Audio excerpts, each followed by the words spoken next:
With Festival of the Lost here, not only do we get some cool dino armor, we get dino weapon. Jurassic Green is the reprise of Lincoln Green from year 1 for this event specifically. But is it actually worth farming for? And that's what I want to talk about in this video, because I was looking at this weapon, I saw some rolls on Twitter, I'm like, damn, I might actually have to do some Festival of the Lost stuff, because this thing looks pretty good.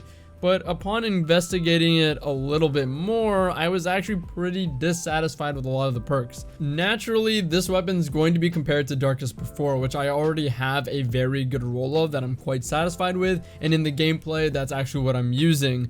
And when I looked at my Darkest Before and tried it out, and I looked at the perks that was available on Jurassic Green as well as the stats of it, I just kind of thought to myself, I don't think I love rapid fire pulses enough to go get a Jurassic Green. It needs a perfect roll, in my opinion, to truly be worth using, and even then, I don't think, in my opinion, that it's quite as good as Darkest Before. So granted that I already have a really good Darkest Before, I don't think I'm willing to put the time in to try and get a perfect Jurassic Green.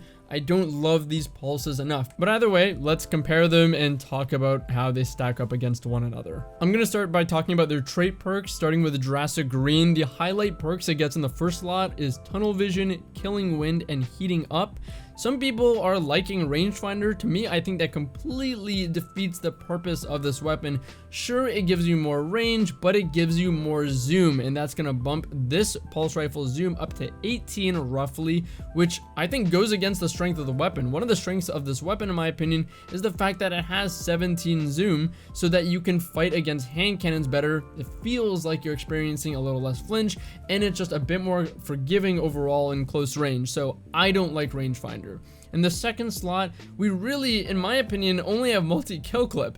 Everything else is non-synergistic with other perks on the weapon, in my opinion, and is just very lackluster. I think we have things like Wellspring, which is okay, Frenzy, which you might be able to make work with a niche build, I guess, but I think multi-kill clip is just easier and better. Adrenaline Junkie, which apparently is getting buffed. It was said on Twitter that it's getting buffed, so maybe if you go for this, it might be worth it after the buff, but we don't know what that is yet. Unrelenting and Dragonfly. So again, very, very mediocre perks. It's really just multi-kill clip that you want. And I think the best combination of perks on this gun is probably going to be Tunnel Vision and multi-kill clip. I think that combination is absurd. I use it on Shayura's with kill clip and Tunnel Vision, and it basically ensures that you're going to be hitting the optimal TTK with kill clip active every time. It's insane. And of course you could argue that maybe you want Killing Wind, but on a pulse that already has good range, I think that's even more reason why you just want to go with Tunnel Vision to secure that insanely fast time to kill.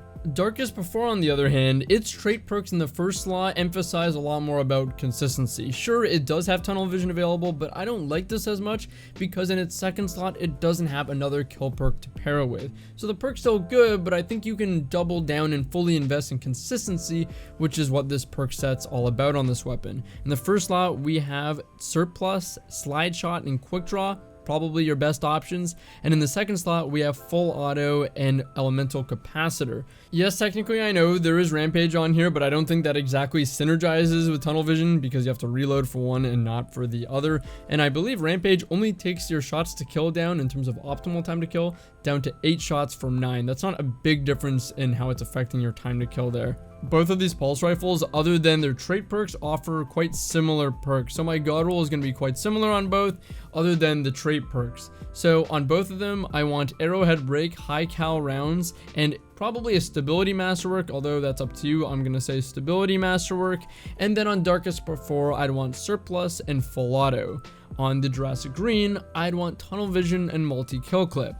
There's a distinct difference between both of these weapons' roles because of their trait perks. Jurassic Green's trait perks all emphasize kills. The first slot, all the best options are all kill perks, and the only good option in the next slot is also a kill perk. So yes, this is synergistic, but in more organized play, like in Trials, where players will be teaming together and playing their life, and just getting a kill to begin with is probably enough to exert an advantage. kill perks are just a lot less significant there. Whereas of course in 6s and quick play, yeah, this will probably shred. This will be hilarious and probably just rip through opponents because you can get easy kills to activate your kill clip and tunnel vision and just keep that rolling and probably just demolish the lobby. Multi-kill clip on Jurassic Green makes it a 7-shot optimal kill, and tunnel vision with that will probably ensure that you're going to get that 7-shot kill nearly every time, which is very, very fast, and it does so up until 8 resilience. In my opinion though, if you are looking to use this in a little bit more organized or meaningful setting, then it's not going to be nearly as good as Darkest Before, and we haven't even gotten to the stat deficit it has in comparison to Darkest Before either. Darkest Before offers a myriad again of consistency perks, things that will just literally make it a laser beam. Hold down the trigger, have crazy stability, or if you want to go surplus LE cap on a void class, it literally is going to just be a laser beam. So that is, I think, plenty lethal and helps it out a lot to be just super consistent, even without a kill perk. And even in quick play, I think it'll still be hyper lethal simply because of how many boosts to consistency it have to make sure you're always getting your optimal time to kill, essentially. It's crazy, I think. And I mentioned this, but when you take it into trials, it doesn't need a kill to get its advantage. It's always going to have those things active, which is what makes Darkest, combined with its crazy stats, so good. And when we take a look at the stats, with both of these weapons essentially having the same barrel, again, arrowhead, high cal, and same stability masterwork, Darkest Before has a lot better stats. Darkest Before has 45 range versus the 39 range of Jurassic Green, 62 stability with the masterwork versus 56 stability on Jurassic Green, 43 handling versus 36 handling, again, just pretty much better stats in every category, 42 reload versus 34 reload, just barely less aim assist by 1.75 versus 76, the same 17 or 1.7 times zoom, which is great. But, and this is probably the most important thing about Darkest Before, it has 94 recoil direction with arrowhead versus the 80, a very low 80 on Jurassic Green. That 80 recoil direction is going to make it go up and to the right. Of course, with a counterbalance mod, it does help fix that at 95, but with a counterbalance mod on Darkest Before, it's making it nearly perfectly vertical, which matters a lot for this pulse rifle archetype in terms of consistency in landing headshots, getting optimal time to kill. I debate that's the most important stat on this archetype, and Darkest just has such a higher stat that probably doesn't even really need a counterbalance mod. That means you can invest in something else. Otherwise, Darkest has a slightly higher magazine by 1 bullet, and of course they fire at the same rate of fire.